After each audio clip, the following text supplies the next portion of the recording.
जरा सोच के देखिए, अगर आपने 1998 में इन्वेस्टिंग स्टार्ट की होती। दुनिया इंटरनेट के पीछे पागल हो रही है, नई नई कंपनियां उभर रही हैं और हर एक इन्वेस्टर को लगता है उन्हें अगली बड़ी चीज मिल गई है, तो आप भी अपना सारा पैसा कुछ नए टेक स्टॉक्स में लगा देते हैं। इसलिए क्योंकि उनके नाम में .com आता है और कुछ सालों तक आपके पैसे बढ़ते ही जाते हैं और सबको लगता है कि आप जीनियस हैं, जब तक कि साल 2000 नहीं आ जाता। बड़ा गिराव जो पहले कभी यूएस मार्केट में नहीं देखा गया था। ट्रेडर्स और इन्वेस्टर्स शॉक में हैं और बिल गेट्स को भी बहुत बड़ा झटका लगा है। वॉल स्ट्रीट के इस क्रैश ने दुनिया के सबसे अमीर आदमी को सिर्फ एक हफ्ते में $1.8 बिलियन का नुकसान पहुंचा। जब वो बबल फूटा तो मार्केट 80% गिर गया। 48% .com कंपनियां ही बच पाई। पागलपन वाली बात ये थी कि इंटरनेट उस समय एक बहुत बड़ी चीज था, लेकिन ओवर कॉन्फिडेंस और हाइक ने इतिहास का सबसे बड़ा बबल बना दिया। तो मैं ये सब आपको क्यों बता रहा हूँ? क्योंकि आज वही पुरानी एनर्जी मुझे फिर से महसूस हो रही है। बस फर्क इतना है, इस बार बात इंटरनेट की नहीं, बात AI की है। लोग कह रहे हैं जिंदगी में एक बार मिलने वाला मौका है। हाँ, शायद वो सही हूँ, शायद वही पुरानी कहानी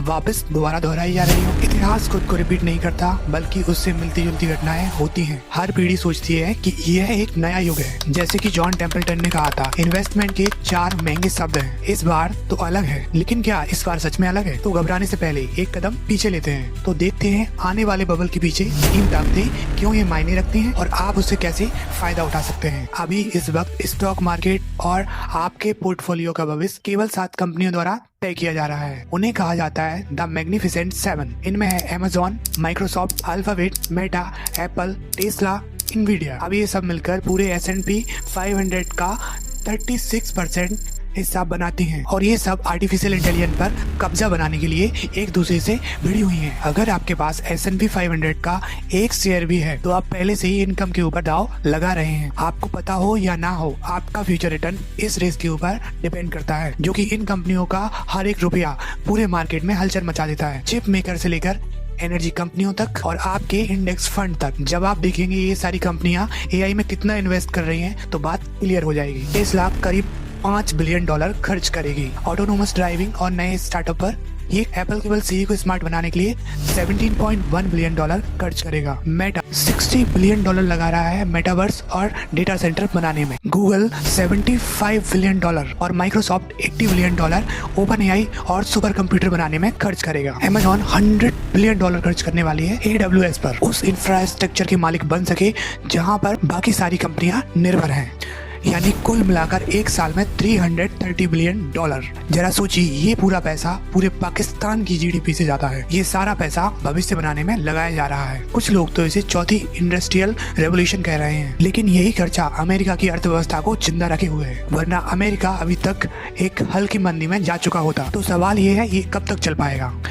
फिलहाल तो नहीं लगता कि ये रुकने वाला है। इंटरनेशनल मॉनेटरी फंड के मुताबिक 60% नौकरियां AI से प्रभावित हो सकती है। मतलब आने वाले सालों में या तो वो काम ऑटोमेशन में बदल जाएंगे या पूरी तरह गायब हो जाएंगे। तो जो भी कंपनी सही तरीके से इसको मास्टर कर लेगी वो इस रेस का विनर होगा और उसे मिलेगा बेहिसाब ताकत और बहुत बड़ी कंट्रोल। मार्क जुकरबर्ग ने यह कहा है, अगर मेटावर्स ने $1000 गलत जगह भी इन्वेस्ट कर दिए तो उनकी कोई गलती नहीं होगी इसमें, लेकिन अगर वो स्लो हुए तो गेम से बाहर। लेकिन अब ये रेस कंपनियों के बीच नहीं रह गई, ये देशों के बीच की जंग बन चुकी है। अमेरिका और चीन दोनों अरबों रुपए झोंक रहे हैं इसमें, क्योंकि दोनों चाहते हैं कि हम इस रेस में विनर हो जाएं। पर ये इतना सारा पैसा कंपनियों के पास आ कहां से रहा है? चलिए अब इस बारे में बात करते हैं। जब मैंने पहली बार ये देखा था तो मेरा तो दिमाग ही उड़ गया था। चलिए जानते हैं पूरा सिस्टम कैसे काम करता है।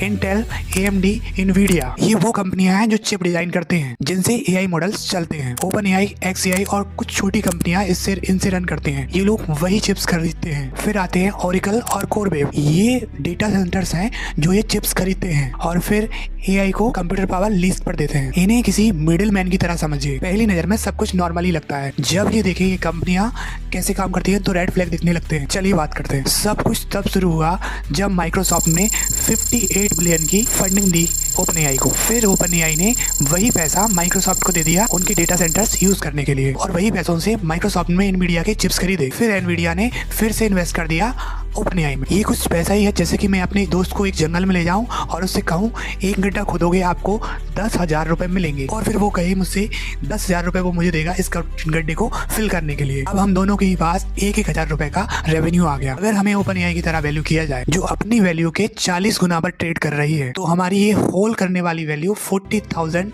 रुपए से ज्यादा हो जाएगी। जाहिर है मैं चीजों को सिंप्लीफाई कर रहा हूँ, लेकिन ये कंपनियां सच में वही पैसा आगे पीछे नहीं कर रही। OpenAI ने रिसेंटली में 300 बिलियन का ऑरेकल के साथ डील अनाउंस किया है। फिर इनवीडिया ने OpenAI में $100 बिलियन खर्च किए। उसके बाद OpenAI ने फिर से इनवीडिया के चिप्स खरीदे। यहाँ विनर एनवीडिया ही है। उनका शेयर प्राइस ChatGPT के लॉन्च होने के बाद से 1600% बढ़ चुका है और वो अपने चिप्स सबको बेचते हैं, मतलब माइक्रोसॉफ्ट, गूगल, OpenAI, यहाँ तक कि ऑरेकल को भी। फिर वो उन्हीं कंपनियों में वापस इन्वेस्ट करते हैं जहाँ वो कंपनियां चिप्स खरीदते हैं। चलिए इसको और आसान भाषा में समझते हैं। नेविडिया बेचती है फावड़े, ऑरेकल देती है जमीन, OpenAI खुदाई करता है, और सब मिलकर लोगों को अपने माइंड ट्रैप में खींच रहे हैं। लेकिन अभी तक किसी को भी असली गोल्ड नहीं मिला। मतलब OpenAI की अभी वैल्यू $500, लेकिन रेवेन्यू 12 बिलियन के आसपास है और वो हर महीने पैसा खो रहे हैं।